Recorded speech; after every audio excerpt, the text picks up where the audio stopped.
সুনীল মুচকি হেসে বলল, তোমার মতো একটা বোন পেলে যে কেউ খুশি হবে। আমি বসে পড়লাম, আর সুনীল এসে বলল, প্রিয়া দিদি, তোমার মাথায় একটু তেল মালিশ করে দেব। আমি বললাম, না, আমার তেল মালিশের দরকার নেই। কিন্তু সে শোনেনি, নিজেই আমার চুলের ক্যাচার খুলে বলল, রাগ করো না, তোমার এই সুন্দর রেশমি চুলে তেল মালিশ করতে ইচ্ছা করছে। তখন বাবা মা কাজে চলে গিয়েছিল। এভাবেই সে আমার পাশে বসে মাথায় আলতো করে তেল দিয়ে মালিশ করতে লাগল।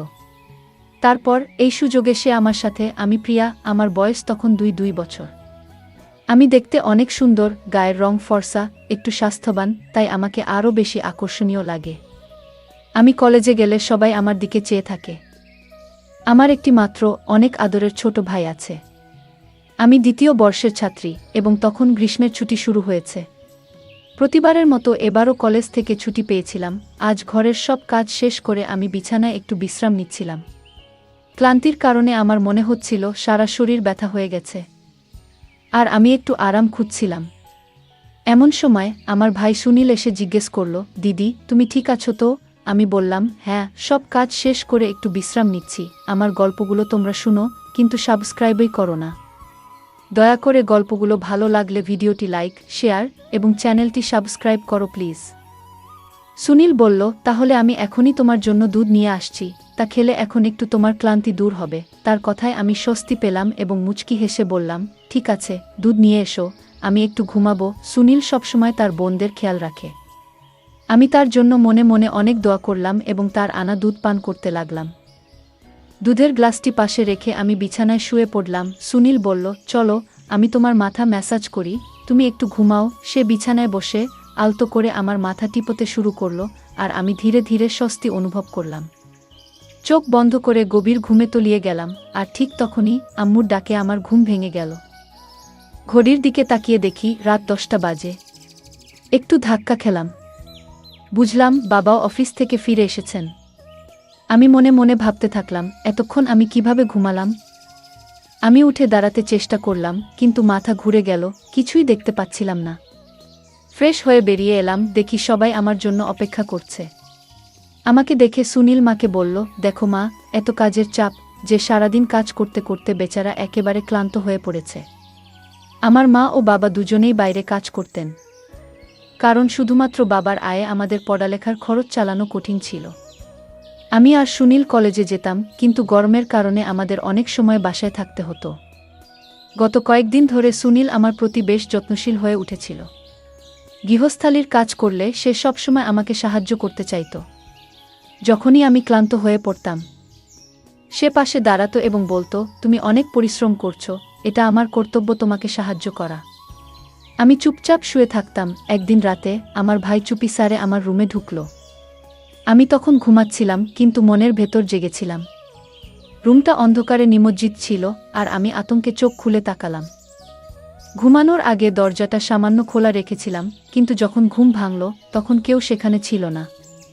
নিজেই উঠে দরজা বন্ধ করে আবার শুয়ে পড়লাম, কিন্তু হঠাৎ করেই অনুভব করলাম যে কেউ আমার দিকে হাত বাড়ানোর চেষ্টা করছে। পিছনে ফিরে তাকালাম, কিন্তু কেউ ছিল না। একটু ভয় পেয়ে গেলাম।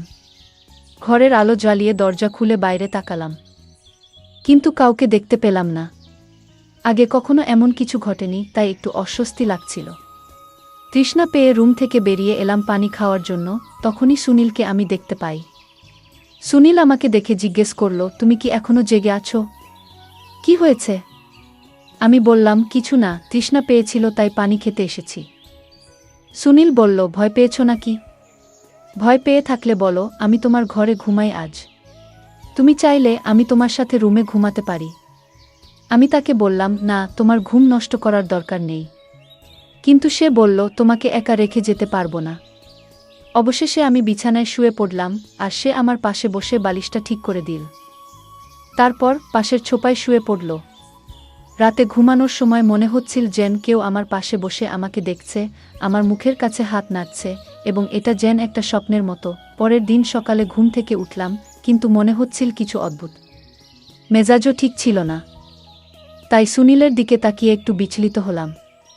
সুনীলকে বেশ হাসি খুশি দেখাচ্ছিল, যা আমার চিন্তার কারণ হয়ে দাঁড়ায়। আমি শরীরটা স্কার্ফ দিয়ে ঢেকে রেখেছিলাম। সুনীল মুচকি হেসে বলল, তোমার মতো একটা বোন পেলে যে কেউ খুশি হবে। আমি বসে পড়লাম আর সুনীল এসে বলল, প্রিয়া দিদি, তোমার মাথায় একটু তেল মালিশ করে দেব?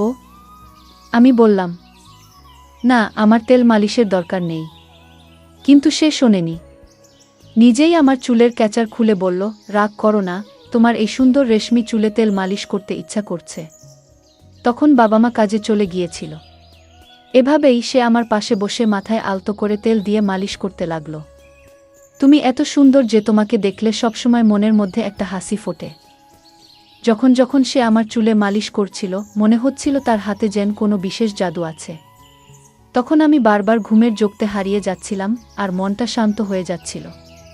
আমি তাকে জিজ্ঞেস করলাম, তুমি কোনো তেল ব্যবহার করছো? সে বলল, এটা খুব স্পেশাল তেল, তোমার জন্যই তৈরি, কারণ তোমার চুল এত সুন্দর। তার কথাগুলো এত মিষ্টি ছিল যে আমি বুঝতেই পারলাম না কখন যে ঘুমিয়ে পড়লাম। জানি না কেন আমি বারবার ঘুমিয়ে পড়তাম। পরের দিন ঘুম থেকে উঠতেই শরীরটা ব্যথায় ভেঙে যাচ্ছিল। জামাকাপড়ও এলোমেলো ছিল। মাথাটা একটু ব্যথা করছিল, মনে হচ্ছিল যেন রাতে ঠিকমতো ঘুমায়নি। ফ্রেশ হতে বাথরুমে গেলাম, কিন্তু মনে হচ্ছিল আমি অনেক কঠিন পরিশ্রম করেছি। রুম থেকে বেরিয়ে শুনতে পেলাম কেউ যেন কারো সাথে কথা বলছে। রান্নাঘরের দিকে গেলাম পানি খেতে, কিন্তু দরজার কাছে পৌঁছে দেখলাম লোকটা হাতে অনেক টাকা নিয়ে দাঁড়িয়ে আছে। সেটা দেখে আমি একটু অবাক হয়ে গেলাম। সে লোক টাকাটা ভাইকে দিল। সে আমার দিকে তাকিয়ে বলল, প্রিয়া, তুমি এখানে কেন? আমি তার কাছে গিয়ে বললাম, এত টাকা কোথা থেকে পেলি? সে নিচের দিকে তাকিয়ে বলল, প্লিজ বাবাকে কিছু বলো না। আমি জিজ্ঞেস করলাম, এই টাকাটা কেন? কিসের জন্য? সে বলল, এটা বাবার এক বন্ধুর টাকা, যা ফেরত দেওয়ার কথা ছিল। আমি টাকা ফেরত দিতে বললাম, কিন্তু সে মৃদুস্বরে বলল, হ্যাঁ, আমি মাকে বলেছিলাম। আমি তাকে বললাম, আমাদের কিন্তু পরিস্থিতি খুব খারাপ। রাতে যখন বাবাকে টাকা দিতে গেলাম, সে কিছু না বলে চলে গেল। পরের দিন আমি রান্নাঘরে কাজ করছিলাম যখন সে তার বন্ধুদের নিয়ে ঘরে এলো। আমি তখনও কষ্টে কাঁপছিলাম। সেই সময় আমি দোপাট্টা খুলে বাসন ধুচ্ছিলাম। সবাই হাসছিল আমাকে দেখে। আমি তখন সুনীলকে বললাম, তুমি কিভাবে এমন করতে পারো? এই সময় আম্মু আব্বু কেউই বাসায় নেই। তুমি এদেরকে কেন নিয়ে এসেছো? সুনীল হেসে বলল, এটা তো আমার বাড়ি, আমি যেটা ভালো মনে করি সেটাই করব। তুমি তোমার কাজ করো গিয়ে। আমার উচিত ছিল সবকিছু ঠিকঠাক করা, বিশেষ করে খাবার রান্না করা। তারা আমার খুব ঘনিষ্ঠ বন্ধু, আমার ভাই বলল, কিন্তু সে আমার উপর বেশ রেগেছিল। তাই আমি খাবার প্রস্তুত করতে শুরু করলাম। যখন সবকিছু প্রস্তুত হলো, তখন আমার ভাই বলল, তুমি নিজেই খাবার পরিবেশন করবে। আমি অবাক হলাম, কারণ এত ছোট একটা ব্যাপার নিয়ে এতটা গুরুত্ব দেওয়া হলো। তার বন্ধুরা অদ্ভুতভাবে আমার দিকে তাকাচ্ছিল। মনে হচ্ছিল যেন আমাকে কিছু বলতে চায়। খাবার টেবিলে রেখে আমি রুমে চলে এলাম আর ভাবছিলাম, সে তো তার বন্ধু। আমি ভাবলাম তাকে আর হয়তো এ বাড়িতে দেখতে পাবো না। তারা চলে যাওয়ার পর ঠিক তখনই সে আমার রুমে এসে আমার গালে আলতো করে স্পর্শ করল এবং বলল, তুমি এত রাগ করছো কেন? তারা আর আসবে না। কিন্তু মা বাবাকে এই ব্যাপারে কিছু বলো না, প্লিজ। তার আচরণ আমাকে একটু বিরক্ত করছিল। কিন্তু তো আমি নিজের রুমে গিয়ে একটু শান্ত হওয়ার চেষ্টা করলাম। বিশ্রামের জন্য ঘুমিয়ে পড়লাম, কিন্তু হঠাৎ করে আমার পায়ে কারো স্পর্শ অনুভব করলাম। চমকে উঠে দেখি সুনীল আমার পা তার কোলে রেখেছে। সে মেসেজ করছিল। আমি তাকে থামানোর চেষ্টা করলাম, কিন্তু সে বলল, আমাকে মেসেজ করতে দাও। আমি তো তোমার যত্ন নিচ্ছি। মা বাবা তো সবসময় কাজে ব্যস্ত, তাই আমার সময় আছে তোমাকে দেখাশোনা করার। আমি ক্লান্ত ছিলাম, তাই সুনীলের হাতে মেসেজ নিতে নিতে ঘুমিয়ে পড়লাম, কারণ সারাদিন বাড়ির সব কাজ আমাকেই করতে হয়। এখন কলেজ ছুটি দেওয়ার পর আমাকেই বাড়ির সব কাজ করতে হয়।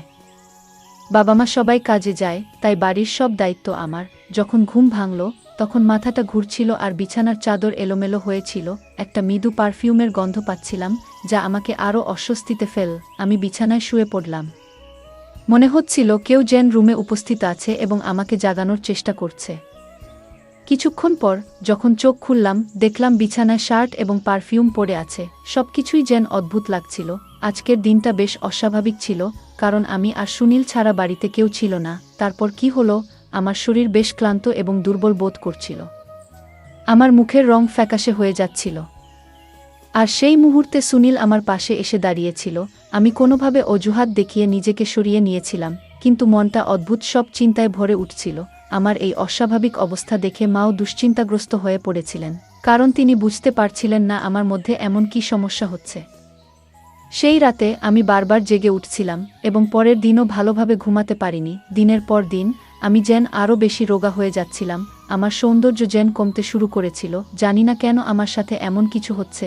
বাবা মা যথারীতি তাদের কাজে গিয়েছিলেন, আর আমি নিজেও ডাক্তারের কাছে গেলাম। সেখানে আমি একটা বিস্ময়ে চমকে যাওয়ার মতো খবর পেলাম, আমি গর্ভবতী। কিন্তু তখনও ভাবছিলাম, এটা কিভাবে সম্ভব, আমার ভাই কিভাবে এতে জড়িত হতে পারে। তখন মনে পড়ল, সে আসলে আমার সৎ ভাই, মায়ের প্রথম বিয়ের সন্তান। সেই বিশ্বাসটি এতদিন আমার অজানা ছিল, যা আমাকে ভাবতে বাধ্য করেছিল। আমি তাকে নিজের ভাইয়ের মতো ভালোবেসেছিলাম। আমি তখন আমার রুমে একটি মোবাইল ক্যামেরা স্থাপন করলাম, কারণ পরিস্থিতি যাচাই করা খুব দরকার ছিল। সুনীল আবারও আমার কাছে এসে মাথায় তেল মালিশ করতে শুরু করল। আমি জেগে থাকার জন্য অনেক চেষ্টা করলাম, কিন্তু তেলের গন্ধে আমি অজ্ঞান হয়ে গেলাম। কিছুক্ষণ পর মা বাবা বাড়ি ফিরলেন, আর আমি ঘুম থেকে উঠলাম। কিন্তু ক্যামেরার রেকর্ডিং দেখে মনে হলো মাটি যেন সরে গেছে পায়ের নিচ থেকে। আমি জানতে পারলাম সুনীল তার কয়েকজন বন্ধুকে আমার রুমে এনে কিছু অশোভন কাজ করেছিল, যা আমার ধারণার বাইরে ছিল। আমি তখন বাবাকে সব দেখালাম, আর তিনি খুব রেগে গেলেন। আমার ভাই টাকার জন্য এসব কাজ করেছে। বাবা সুনীলকে ধরলেন আর অনেক মারলেন, কিন্তু সে নিজেকে ছাড়িয়ে নিয়ে চলে গেল। সুনীল সেই বাড়ি ছেড়ে চিরদিনের জন্য চলে গেছে, আর কখনোই এখানে ফিরে আসেনি। বাবা তাকে চিরদিনের জন্য চলে যেতে বাধ্য করেছেন, মা তাকে গ্রহণ করতে অস্বীকৃতি জানালেন। এখন আমার পেটে শিশুটি বেড়ে উঠছে, তাই আমি এই বাচ্চাটি নষ্ট করে ফেলি, কারণ এর বাবাকে আমি জানতাম না। পৃথিবীতে এলে আমি তাকে কি পরিচয় দেব? তাই আমি এই কাজটি করতে বাধ্য হই। সে আমার জীবনে প্রবেশ করেছিল অন্যায়ভাবে, তবে সুনীল আমার জীবনে যে দুঃস্বপ্ন নিয়ে এসেছিল তা আমি কখনোই ভুলতে পারব না। সতর্কবার্তা: যখন আপনি নিজের পরিবারের সদস্যদের কাছাকাছি রাখেন, তখন তাদের নিরাপত্তা নিয়ে সর্বদা সচেতন থাকুন। কোনো যুবতী মেয়েকে কখনো এমন ব্যক্তির কাছাকাছি যেতে দেবেন না, যার মনোভাব সন্দেহজনক। সমাজে এমন কিছু মানুষ থাকে, যারা সর্বদা সুযোগের সন্ধানে থাকে, আর আপনার মেয়ের সুরক্ষার জন্য আপনাকে সতর্ক থাকতে হবে। আপনার সন্তানদের প্রতি আপনার দায়িত্ব এবং যত্নে কখনো উদাসীন হবেন না। আমার বাবা মা নিজেদের জীবনের তাগিদে এতটাই ব্যস্ত হয়ে পড়েছিলেন যে তারা আমার সৎ ভাইয়ের সাথে আমাকে একা রেখে দিয়েছিলেন, আর আমি তাকে আমার বিশ্বাসযোগ্য বন্ধু ভেবেছিলাম। কিন্তু সময়ের সাথে সাথে বুঝতে পারলাম, নিজের ও পরিবারের সুরক্ষাই সবচেয়ে গুরুত্বপূর্ণ। গল্পটা কেমন লাগলো জানাতে ভুলবে না। আরও মজার মজার রোমান্টিক গল্প শুনতে চাইলে ভিডিওটি লাইক, শেয়ার এবং চ্যানেলটি সাবস্ক্রাইব করতে ভুলবে না। বেল আইকনটি ক্লিক করো নতুন আপডেট পেতে। ধন্যবাদ।